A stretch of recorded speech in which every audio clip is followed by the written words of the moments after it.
Hi hello everyone welcome to Xylem SSC. അപ്പോൾ ഇന്ന് നമ്മൾ SSC നടത്തുന്ന CHSL എന്ന് പറയുന്ന കമ്പൈൻഡ് ഹയർ സെക്കൻഡറി ലെവൽ എക്സാമിൻ്റെ സിലബസ് അനാലിസിസ് ആണ് നോക്കാൻ പോകുന്നത്. സിലബസ് ആണ് അനലൈസ് ചെയ്യാൻ പോകുന്നത്. അപ്പോൾ ഒരു പക്ഷേ നിങ്ങൾക്ക് എല്ലാവർക്കും അറിയായിരിക്കും SSC എക്സാംസിൽ ഏറ്റവും ഇമ്പോർട്ടൻ്റ് ആയിട്ടുള്ള ഒരു എക്സാം തന്നെയാണ് CHSL എക്സാം അല്ലേ. +2 ക്വാളിഫിക്കേഷൻ ഉള്ളവർക്ക് എഴുതാൻ പറ്റിയ എക്സാമാണ് CHSL എക്സാം. അപ്പോൾ ആ ഒരു എക്സാം മെയ് മാസം നമ്മൾ അതിൻ്റെ നോട്ടിഫിക്കേഷൻ കാര്യങ്ങളൊക്കെ പ്രതീക്ഷിക്കുന്നുണ്ട്. ജൂലൈ ഓഗസ്റ്റ് മാസത്തിലായിട്ട് എക്സാമും നിങ്ങൾ അതായത് Tier 1 Tier 2 എന്ന് പറഞ്ഞ 2 സ്റ്റേജ് എക്സാം ആയിട്ടാണ് ഇത് നടക്കാൻ പോകുന്നത്. ഓക്കെ, അപ്പോൾ അതിൻ്റെ അകത്ത് മെയ് മാസം നോട്ടിഫിക്കേഷനും ജൂലൈ ഓഗസ്റ്റ് മാസത്തിലായിട്ടാണ് Tier 1 എക്സാം നിങ്ങൾ പ്രതീക്ഷിക്കേണ്ടത്. അപ്പോൾ അതിൻ്റെ സിലബസ് അനാലിസിസ് അല്ലെങ്കിൽ ഡീറ്റെയിൽസിലേക്ക് നമുക്ക് പോകാം. ഓക്കെ, അപ്പോൾ നമുക്കറിയാം ഇത് നടത്തുന്നത് ആരാടാ?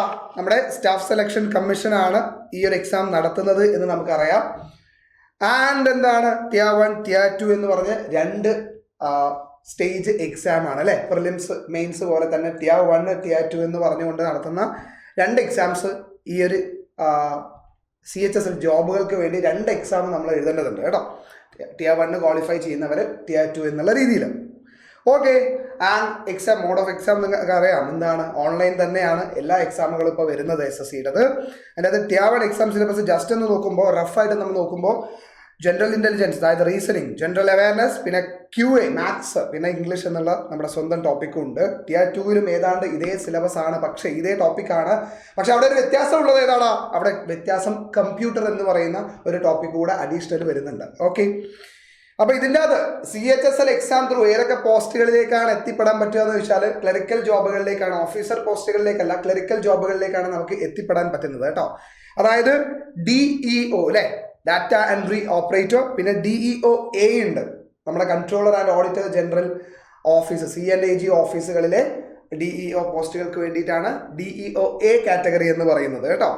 പിന്നെ ലോവർ ഡിവിഷണൽ ക്ലർക്ക് ഉണ്ട് LDC എന്ന് പറയുന്നത്, then junior secretariat assistant JSA എന്ന് പറയുന്ന ഈ പോസ്റ്റുകൾക്ക് വേണ്ടിയിട്ടാണ് ഒരു +2 ക്വാളിഫിക്കേഷൻ ഉള്ള ഏതൊരാൾക്കും അപ്ലൈ ചെയ്യാൻ പറ്റുന്നത് കേട്ടോ.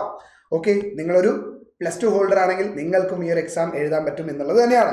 അപ്പോൾ ഇതിൻ്റെ Tier 1 എക്സാം പാറ്റേൺ നോക്കുന്ന സമയത്ത് അവിടെ എങ്ങനെയാ 25 എന്ന് പറഞ്ഞിട്ട് 4 കാറ്റഗറിയാണ് അല്ലേ ചോദ്യങ്ങൾ വരുന്നത്. ഓരോ ചോദ്യത്തിന് 2 മാർക്ക് വീതവും, അതായത് GI അഥവാ റീസണിങ് എന്ന് പറയുന്ന ടോപ്പിക്കിൽ നിന്ന് 25 ചോദ്യം, പിന്നെയോ ജനറൽ അവയർനെസ് എന്ന് പറയുന്ന ടോപ്പിക് GK എന്നൊക്കെ പറയുന്ന ടോപ്പിക്കിൽ നിന്നും എന്ത് തന്നെയാ 25 ചോദ്യം, മാത്സിൽ നിന്നും 25 ചോദ്യം, ഇംഗ്ലീഷിൽ നിന്നും 25 ചോദ്യം നമ്മൾ പ്രതീക്ഷിക്കണം. ഓരോ ചോദ്യത്തിനും ഇവിടെ 2 മാർക്കാണ്. അതായത് Tier 1 എക്സാമിന് ഓരോ ചോദ്യത്തിനും 2 മാർക്ക്. ശരിയുള്ള ഓരോ ചോദ്യത്തിനും ശരിയായിട്ട് നിങ്ങൾ ഉത്തരം എഴുതുകയാണെങ്കിൽ അതിന് ഓരോന്നിനും 2 മാർക്ക് വീതം. തെറ്റിപ്പോയാലോ അരമാർക്കാണ് കുറയ്ക്കപ്പെടുന്നത് എന്ന് മനസ്സിലാക്കുക. അരമാർക്കാണ് നിങ്ങളിൽ നിന്ന് കുറയ്ക്കുക ഒരു ചോദ്യം നിങ്ങൾ തെറ്റിച്ചാൽ. ഓക്കെ, അപ്പോൾ അവിടെയാണ്. ആൻഡ് ടോട്ടൽ 60 മിനിറ്റ് ആണ് എക്സാം. ആൻഡ് ഡിഫറൻ്റ് ഏബിൾഡ് ആയിട്ടുള്ള ആൾക്കാർക്കൊക്കെ ആണെങ്കിൽ 80 മിനിറ്റ് ആണ് എക്സാമിന് ഡ്യൂറേഷൻ വരുന്നത്. അപ്പോൾ സാധാരണക്കാർക്ക് 60 ആണ് എന്ന് മനസ്സിലാക്കണം. സാധാരണ ഒരാൾക്ക് വ്യക്തിക്ക് 60 മിനിറ്റ് അല്ലെ, 60 മിനിറ്റ് അഥവാ 1 മണിക്കൂറാണ് എക്സാമിന് ടൈമായിട്ട് കിട്ടുന്നത്. അപ്പോൾ ടോട്ടൽ 100 ചോദ്യങ്ങൾ 200 മാർക്ക് എന്നുള്ളതാണ് Tier 1 എക്സാമിൻ്റെ പാറ്റേൺ വരുന്നത് കേട്ടോ. ഇനി അതിൻ്റെ Tier 1 എക്സാം സിലബസ് അല്ലേ, അതായത് ടോപ്പിക്സ് നോക്കുന്ന സമയത്ത് നമുക്ക് എന്തൊക്കെ മനസ്സിലാകുന്നുണ്ട്? അവിടെ ഇഷ്ടംപോലെ ടോപ്പിക്സ് കിടക്കുകയാണ്. ഇപ്പോഴേ പഠിച്ചു തുടങ്ങിയാൽ നമുക്ക് ഗംഭീരമായിട്ട് പഠിച്ചു തീർക്കാവുന്നതുമാണ്. അപ്പോൾ ലോജിക്കൽ റീസണിങ് ഉണ്ട്, ആൽഫ ന്യൂമറിക് സീരീസ് ഉണ്ട് അല്ലേ, ഇതെല്ലാം റീസണിങ്ങിൻ്റെ ടോപ്പിക്സ് ആണ്. പിന്നെ ranking, direction, alphabet test, data sufficiency, coordinate inequality, seating arrangement, puzzle, tabulation, syllogism, then blood relation, input output, coding and decoding. ഇത്രയും ടോപ്പിക്സ് ആണ് GIയിൽ നിങ്ങൾ പഠിക്കേണ്ടത്, കവർ ചെയ്യേണ്ടത് കേട്ടോ. ക്വാണ്ടിറ്റേറ്റീവ് ആപ്റ്റിറ്റ്യൂഡ് ലോ, സിംപ്ലിഫിക്കേഷൻ ഉണ്ട്, profit and loss, mixture and alligation, CISI അല്ലേ, കോമ്പൗണ്ട് ഇൻട്രസ്റ്റും സിമ്പിൾ ഇൻട്രസ്റ്റും ഉണ്ട്, വർക്ക് ആൻഡ് ടൈം ഉണ്ട്. കൂടാതെ മെൻഷറേഷനിലെ സിലിണ്ടർ, കോണസ്ഫിയർ, ഈ കാര്യങ്ങളുടെ മെൻഷറേഷനുമായിട്ട് ടോപ്പിക് ഉണ്ട്, അതും പഠിക്കേണ്ടതുണ്ട്. DIU ഉണ്ട് അല്ലേ, ഡാറ്റ ഇന്റർപ്രിറ്റേഷൻ എന്ന് പറയുന്ന ടോപ്പിക് ഉണ്ട്, ratio, proportion, number system, sequence and series, permutation and combination, പിന്നെ പ്രോബബിലിറ്റി കേട്ടോ. നമ്മുടെ സ്വന്തം ഇംഗ്ലീഷിൽ റീഡിംഗ് കോമ്പിനേഷൻ RC എന്ന് പറയുന്ന ടോപ്പിക് ഉണ്ട്, ക്ലോസ് ടെസ്റ്റ് ഉണ്ട്, പാരജമ്പിൾ ഉണ്ട്, മിസ്ലേനിയസ് ഉണ്ട്, then fill in the blanks, പിന്നെ മൾട്ടിപ്പിൾ മീനിങ് അല്ലെങ്കിൽ എറർ സ്പോട്ടിംഗ് എന്ന് പറയുന്ന ടോപ്പിക് ഉണ്ട്. പാരഗ്രാഫ് കംപ്ലീഷൻ ഉണ്ട്. വൺ വേർഡ് സബ്സ്റ്റിറ്റ്യൂഷൻ ഉണ്ട്. ആക്റ്റീവ് പാസീവ് വോയിസും ടിയർ 1 നമ്മൾ എക്സ്പെക്ട് ചെയ്യേണ്ട സെക്ഷനാണ്. ചോദ്യങ്ങൾ എക്സ്പെക്ട് ചെയ്യേണ്ട ടോപ്പിക്സ് ആണ്, ഹോട്ട് ടോപ്പിക്സ് ആണ്. ജനറൽ അവയർനെസ് നോക്കുന്ന സമയത്ത് അല്ലെ, GK എന്ന് പറയുന്നിടത്ത് history, culture, geography, economic scene, then general policy, scientific research, awards and honours, books and authors എന്നുള്ള ടോപ്പിക്കുകളാണ് നമ്മൾ എന്ത് ചെയ്യേണ്ടത്, കവർ ചെയ്യേണ്ടത്. ഇത് CHSL എക്സാമിന്റെ ടിയർ 1 വേണ്ടിയിട്ട്. അപ്പൊ ഇത്രയും ടോപ്പിക്സ് ആണ് ടിയർ 1 വരുന്നത്. ഇനി ടിയർ 2 ഞാൻ അവിടെ മാർക്ക് ഡിസ്ട്രിബ്യൂഷനും പറഞ്ഞു. ടിയർ 1 എങ്ങനെയായിരുന്നു? 100 ചോദ്യങ്ങൾ, ഓരോ ചോദ്യത്തിനും 2 വീതം മാർക്ക്, തെറ്റിച്ചാൽ അര മാർക്ക് നിങ്ങളുടെ കയ്യിൽ നിന്ന് നഷ്ടമാകും. ടിയർ 2 വരുന്ന സമയത്ത് അവിടെ മാർക്കിംഗ് സ്കീമും മാറുകയാണ്. എങ്ങനെയാ? ഒരു ശരിയായിട്ടുള്ള ഉത്തരത്തിന് 3 മാർക്കും തെറ്റായിട്ടുള്ള ഒരു ഉത്തരത്തിന് 1 മാർക്ക് നിങ്ങളിൽ നിന്ന് എടുക്കപ്പെടുകയും ചെയ്യുന്നു അവിടെ കേട്ടോ. അപ്പൊ നോക്കാം എങ്ങനെയാണ് അവിടെ തിരിച്ചിരിക്കുന്നത്. 3 സെക്ഷൻ ആയിട്ടാണ് അവിടെ ടിയർ 2 ടോപ്പിക്സിനെ തിരിച്ചിരിക്കുന്നത് എന്ന് മനസ്സിലാക്കാം. 3 സെഷനായിട്ട് അല്ലേ. അപ്പൊ അതായത് സെഷൻ 1 തന്നെ 3 സെക്ഷൻ കേട്ടോ. 2 സെഷനുകളും ഓരോ അതായത് ആദ്യത്തെ സെഷനിൽ 3 സെക്ഷൻസും ആണ് അവിടെ. 2 സെഷൻ. ആദ്യത്തെ സെഷനിൽ 3 സെക്ഷൻ ഉണ്ട്. രണ്ടാമത്തത് പിന്നെ ടൈപ്പിംഗ് സ്കില്ലാണെന്ന് മനസ്സിലാക്കാം. അപ്പൊ ആദ്യത്തെ സെഷൻ 1 3 സെക്ഷനുകൾ ഏതൊക്കെയാണ്? മാത്തമാറ്റിക്കൽ എബിലിറ്റി ഉണ്ട് അല്ലെ. അതിനോ നമ്പർ ഓഫ് ക്വസ്റ്റ്യൻസ് ശ്രദ്ധിക്കേണ്ടത് നമ്മൾ 30 ചോദ്യങ്ങൾ. ആൻഡ് അവിടെയോ കൂടാതെ ഒരു ടോപ്പിക്കും കൂടെ വരുന്നു, അത് റീസണിങ് എന്നുള്ള ടോപ്പിക്കാണ്. റീസണിങ്ങിലും 30 ചോദ്യങ്ങൾ. ടോട്ടൽ എത്ര ചോദ്യമായി? 60 ചോദ്യങ്ങൾ. 60 ചോദ്യങ്ങൾക്കായി 60 × 3 180 മാർക്ക്. 1 മണിക്കൂർ അതിന് വേണ്ടിയിട്ട് നമുക്ക് അലോട്ടഡ് ആയിട്ടുള്ള ടൈം 1 മണിക്കൂർ അല്ലെ. ഇനി അടുത്തത് നോക്കുകയാണെങ്കിൽ ഇംഗ്ലീഷ്, നമ്മുടെ സ്വന്തം സബ്ജക്റ്റ്, അവിടെ 40 മാർക്കാണ്. 40 ക്വസ്റ്റ്യൻസ് ആണ്. 40 ചോദ്യങ്ങൾ.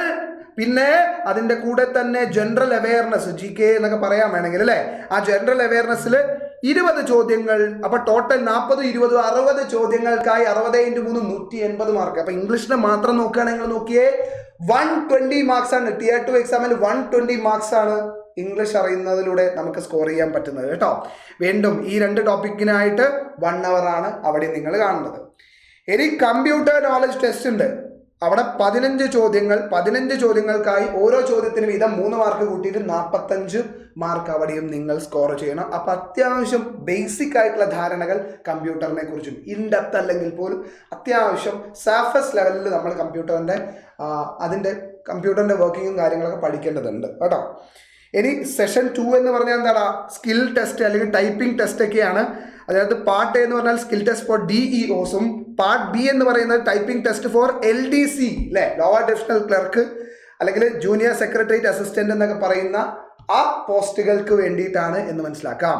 ഓക്കെ, അവിടെ 15 × 10 മിനിറ്റുമാണ് ടൈപ്പിംഗ് ടെസ്റ്റിനായിട്ടുള്ള ടൈം കേട്ടോ.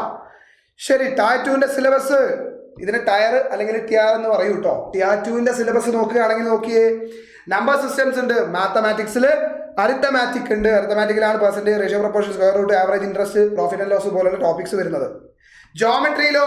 ജോമെട്രിയിൽ elementary geometric figures, triangles, congruence and similarity of triangles എന്നുള്ള ടോപ്പിക്സ്. ഇനി മെൻഷുറേഷനും ഉണ്ട് ടിയർ 2 വരുന്നത് അല്ലേ. ദെൻ കംസ് ട്രിഗ്നോമെട്രി, പിന്നെ സ്റ്റാറ്റിസ്റ്റിക്സ് ആൻഡ് പ്രോബബിലിറ്റി. ഇത്രയും ടോപ്പിക്സ് നമ്മൾ ടിയർ 2 കവർ ചെയ്യണം. ടിയർ 2 കുറച്ചുകൂടെ വൈഡ് ആണ് സിലബസ് എന്ന് നമുക്കറിയാം. ഇനി റീസണിങ് നോക്കുമ്പോൾ ഏറെക്കുറെ സെയിം തന്നെ. Analogy, classification, logical and analytical reasoning, series and patterns, spatial and non verbal reasoning, പിന്നെ decision making and intelligence, operations and symbolic reasoning. ഇത്രയും ടോപ്പിക്സ് ആണ് റീസണിങ്ങിൽ വരുന്നത്. ഇംഗ്ലീഷിലേക്ക് വരുമ്പോൾ നമ്മൾ എപ്പോഴും തിരിക്കാറുണ്ട് വൊക്കാബുലറി, കോംപ്രിഹെൻഷൻ, ഗ്രാമർ എന്നുള്ള ടോപ്പിക്കിൽ ഞാൻ തിരിക്കാറുണ്ട്. ഇവിടെ തിരിച്ചിരിക്കുന്നത് ഞാൻ എങ്ങനെയാ? Vocabulary, grammar, sentence formation, comprehension and analysis എന്ന് പറയുന്ന ടോപ്പിക്സ് ആയിട്ടാണ്. വൊക്കാബുലറിയിൽ നമ്മൾ കവർ ചെയ്യേണ്ടത് synonyms, homonyms, then antonyms, one word substitutions, idioms and phrases. ഗ്രാമറിലാണ് സെന്റൻസ് സ്ട്രക്ചർ കാര്യങ്ങൾ. സ്പോട്ട് ദ എറർ നമുക്കറിയാം. പാർട്സ് ഓഫ് സ്പീച്ച് കംപ്ലീറ്റ് എങ്ങനെയാ സ്പോട്ട് ദ എറർ അല്ലെങ്കിൽ സെന്റൻസ് ഇംപ്രൂവ്മെന്റ് ആയിട്ടാണ് ചോദിക്കുക. പാർട്സ് ഓഫ് സ്പീച്ച് കംപ്ലീറ്റ്, പിന്നെ ടെൻസ്, കോൺകോഡ് എന്ന് പറയുന്ന അല്ലെങ്കിൽ കൺകോഡ്, സബ്ജക്ട് വെർബ് എഗ്രിമെന്റ് എന്നൊക്കെ പറയുന്ന ടോപ്പിക്, അതെല്ലാം സ്പോട്ട് ദ എറർ അല്ലെങ്കിൽ സെന്റൻസ് ഇംപ്രൂവ്മെന്റ് എന്നുള്ള രീതിയിലാണ് ചോദിക്കാൻ പോണത് കേട്ടോ. ഇനി സ്പെല്ലിങ്സും മിസ്സ്പെൽറ്റ് വേർഡ്സും, അതായത് കറക്റ്റ് ആയിട്ടുള്ള സ്പെല്ലിംഗ് ഏത്, തെറ്റായിട്ടുള്ള സ്പെല്ലിംഗ് ഏത്, തന്നിരിക്കുന്നവയിൽ 4 എന്നൊക്കെ ചോദിക്കാറുണ്ട്. അതും കവർ ചെയ്യേണ്ടതുണ്ട്. പിന്നെ ഫിൽ ഇൻ ദ ബ്ലാങ്ക്സ് അഥവാ ക്ലോസ് ടെസ്റ്റ് എന്ന് പറയുന്നത് അല്ലാതെ ഫിൽ ഇൻ ദ ബ്ലാങ്ക്സും നമുക്ക് തരാറുണ്ട്. ഈ സെന്റൻസ് ഫോർമേഷനുമായിട്ട് ബന്ധപ്പെട്ട് സെന്റൻസ് ഷഫ്ലിംഗ്, പാരാജംബിൾസ് നിങ്ങൾ കണ്ടിട്ടുണ്ടാവുമായിരിക്കും അല്ലേ. ഇംപ്രൂവ്മെന്റ് ഓഫ് സെന്റൻസ് ഇംപ്രൂവ്മെന്റ് ആണ് ഉദ്ദേശിക്കുന്നത്. അത് തെറ്റുള്ള ഭാഗം, ഇവിടെ എന്തെങ്കിലും തെറ്റുണ്ടോ, ഇതിൻ്റെ അകത്ത് തന്നിരിക്കുന്ന ഓപ്ഷനിൽ ഏതാണ് റൈറ്റ് ആൻസർ എന്നൊക്കെ പറഞ്ഞിട്ടുള്ള അതാണ് സെന്റൻസ് ഇംപ്രൂവ്മെന്റ് എന്ന് പറയുന്ന പരിപാടി കേട്ടോ. ഇനി ആക്റ്റീവ് പാസീവ് ഉണ്ട് അല്ലെ. അതുപോലെ തന്നെ ഡയറക്റ്റ് ആൻഡ് ഇൻഡയറക്റ്റ് നരേഷൻ, അതായത് speech, direct speech, indirect speech, reported speech എന്ന് പറയുന്ന സാധനം ഉണ്ട് അവിടെ. അത് നമുക്ക് Tier 2 മുന്നിൽ കാണണം, ഗംഭീരമായിട്ട് പഠിച്ച് മുന്നേറാൻ പറ്റുന്ന ഒരു ടോപ്പിക് തന്നെയാണ്. കോംപ്രിഹെൻഷനിൽ ക്ലോസ് പാസേജ്, അതായത് ക്ലോസ് ടെസ്റ്റ് ആണ് ഉദ്ദേശിക്കുന്നത്. കോംപ്രിഹെൻഷൻ RC എന്ന് പറയുന്നത്. പിന്നെ പാസേജ് അനാലിസിസ് RC എന്ന് പറയുന്നത്, അതായത് വലിയൊരു പാസേജ് തരുന്നു, അതിൻ്റെ അകത്തെ അതുമായി ബന്ധപ്പെട്ട ചോദ്യങ്ങൾ, അതായത് ഇതിൻ്റെ ടോൺ ഓഫ് ദ പാസേജ്, ഇന്ന് ഈ ഒരു പാസേജിൽ ഈ ഒരു വേർഡിന്റെ മീനിങ് എന്താണ് എന്നുള്ള രീതിയിലുള്ള ചോദ്യങ്ങൾ. അപ്പൊ ഇതൊക്കെ കവർ ചെയ്യണമെങ്കിൽ കൃത്യമായിട്ടുള്ള വായന കൂടെ ഇപ്പോഴേ നിങ്ങൾ തുടങ്ങേണ്ടിയിരിക്കുന്നു. നന്നായിട്ട് വായന ഉണ്ടെങ്കിൽ മാത്രമേ നമുക്ക് എന്ത് ചെയ്യാൻ പറ്റുള്ളൂ, ടൈം ബൗണ്ട് ആയിട്ടുള്ള കാര്യങ്ങൾ ചെയ്തു തീർക്കാൻ പറ്റുള്ളൂ. ഇംഗ്ലീഷിന് പെട്ടെന്ന് തീർത്താലേ അടുത്തൊരു ടോപ്പിക്കിൽ കൂടുതൽ സമയം നമുക്ക് കാണാനൊക്കെ പറ്റുള്ളൂ. അപ്പൊ കൃത്യമായിട്ട് ആവർത്തിച്ചുള്ള വായനയിലൂടെ മാത്രമേ കോംപ്രിഹെൻഷൻ നമുക്ക് ഡെവലപ്പ് ചെയ്യാൻ പറ്റുള്ളൂ. അപ്പോൾ it's high time you started doing that.